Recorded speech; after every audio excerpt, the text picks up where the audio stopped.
Book Dragons, it's Alyssa and you're watching Pages in Ink.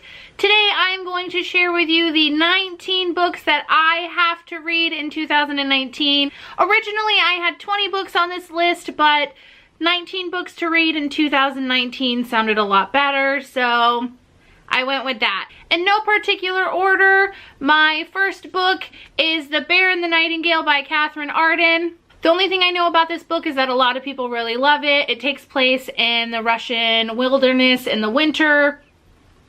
The next book on my list is The Savior's Champion by Jenna Moreci. This book follows a main character named Tobias, and through a set of circumstances, he ends up participating. Oh, that's shiny. Sorry. Through a set of circumstances, he ends up participating in kind of like these gladiator type competition for the savior. I've mentioned this book several times on my channel. I think I've put it in a couple TBR things, and I still have yet to get to it, and it is a new year, and it's still sitting on my bookshelf unread. And that is Crooked Kingdom by Leigh Bardugo. I read Six of Crows a couple months ago now. I really enjoyed it. It kind of ends on a cliffhanger. I don't know why I haven't picked this one up, especially given the news that Grishaverse is going to be a show on Netflix, maybe a mini-series. Anyway, the Grishaverse is coming to Netflix, so I want to get all caught up, and she has a new book coming out this month that I mentioned in another video. So I just need to get off my butt and read, but I would have to sit on my butt to read. So I just need to read this book. So I mentioned that all of these books except for one I found on my bookshelf. The only one that I don't actually own is Strange the Dreamer by Laini Taylor. I do own Muse of Nightmares. They had a big sale at Barnes & Noble and I had a coupon. So I got it for like 70% off, so I picked it up. I don't know much about it. I'm just holding this one as a placeholder because it's pretty and I like it. I know that Strange the Dreamer, and this is the second one in the duology, Muse of Nightmares, gets a lot of buzz and hype. For some people, it's their absolute favorite book of all time. I don't know much about it.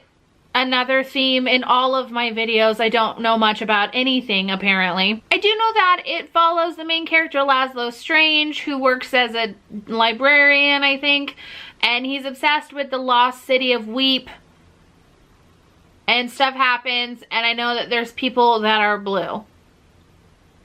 My next book is the only book that came out in 2019. I actually did a review on the first book in this series, and that is The Wicked King by Holly Black. One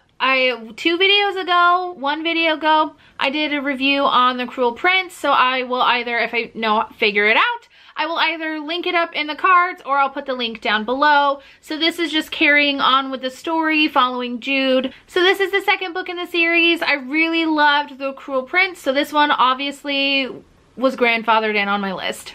This next book, I am super embarrassed to admit that I have not read it yet. I've had it for months and months. I actually have two copies. One's a signed copy and one's not. And I still have yet to read it, and that is Children of Blood and Bone by Tomi Adeyemi. So I don't know much about this book other than what the tagline says on the back. They killed my mother, they took our magic, they tried to bury us, now we rise. That just speaks to my soul. And I don't know why I haven't picked this up yet. I was saving it for 2019, and I need to read it in 2019. This next book I've seen circulating around. Rhiannon over at Crescent Moon Reads is obsessed with this book. I think this is her favorite book of all time. I purchased it because I've heard so many good things about it.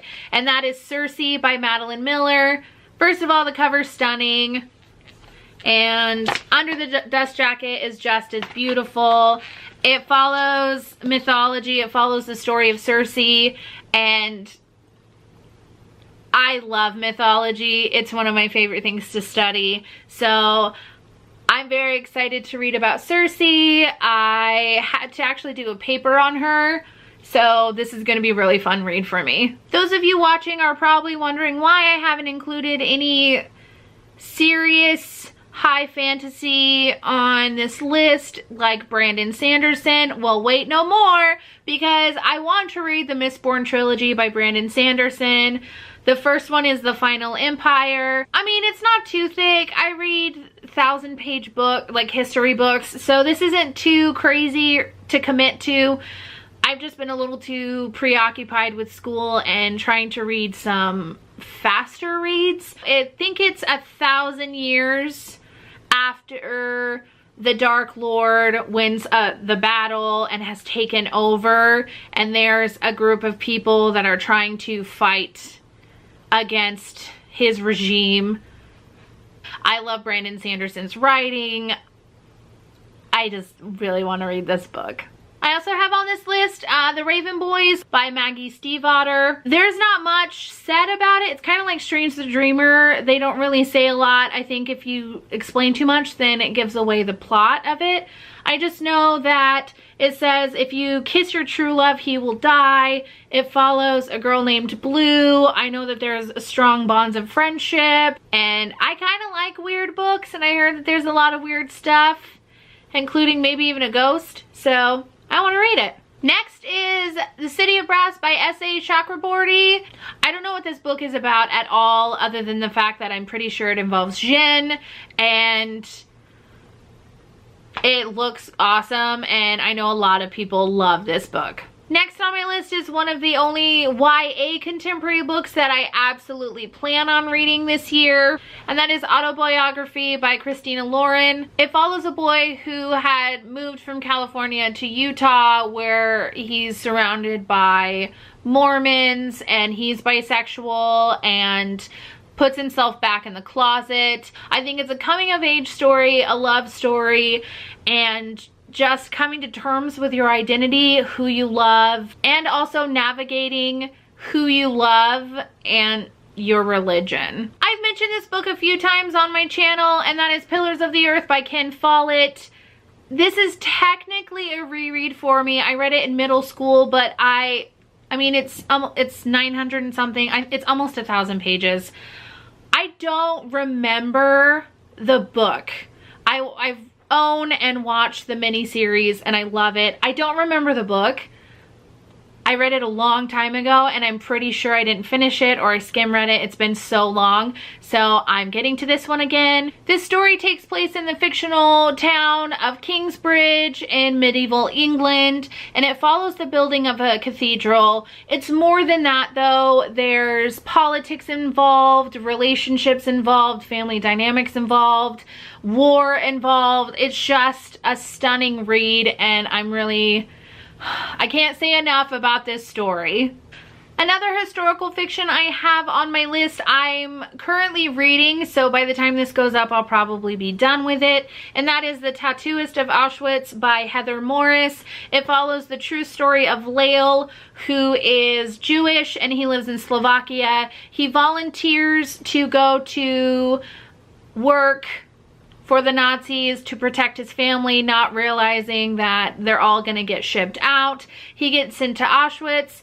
He ends up becoming the tattooist who tattoos all the numbers on the prisoners' arms when they come in. It's also a story of hope and love in the darkest of times. I can't say anything more about this book. You have to read it. It's stunning. His story is so beautiful.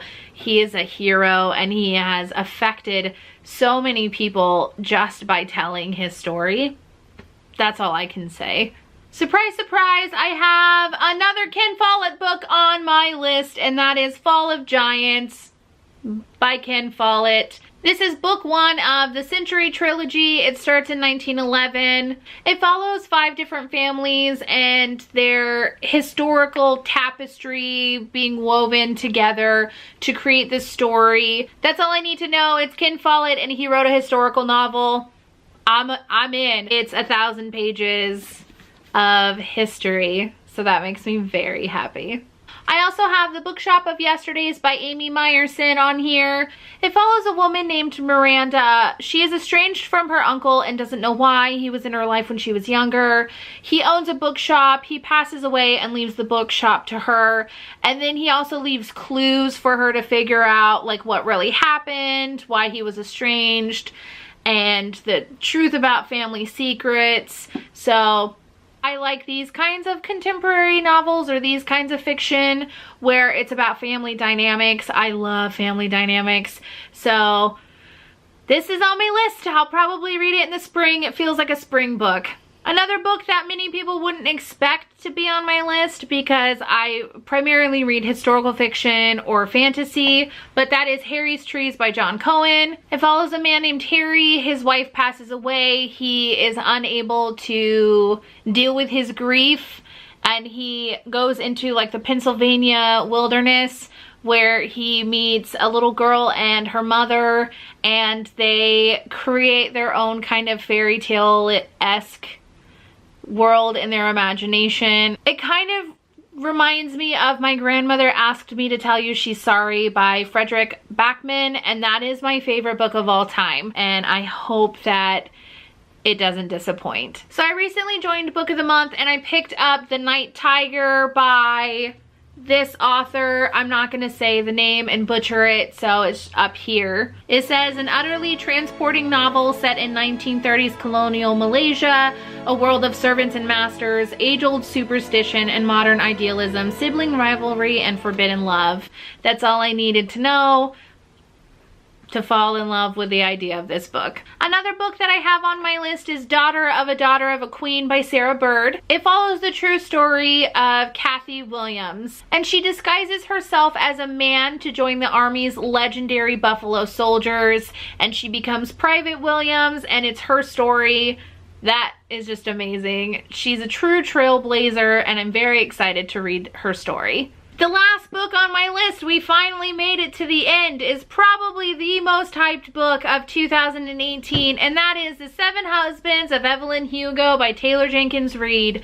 I have not seen a list of 2018 without this book being included. I'm pretty sure it actually came out in 2017, but it met its stride in 2018 and became everyone's favorite book of all time. Evelyn Hugo is a former actress in the glamorous era of Hollywood. She's sort of the fictionalized versions of like an Elizabeth Taylor or Marilyn Monroe type actress.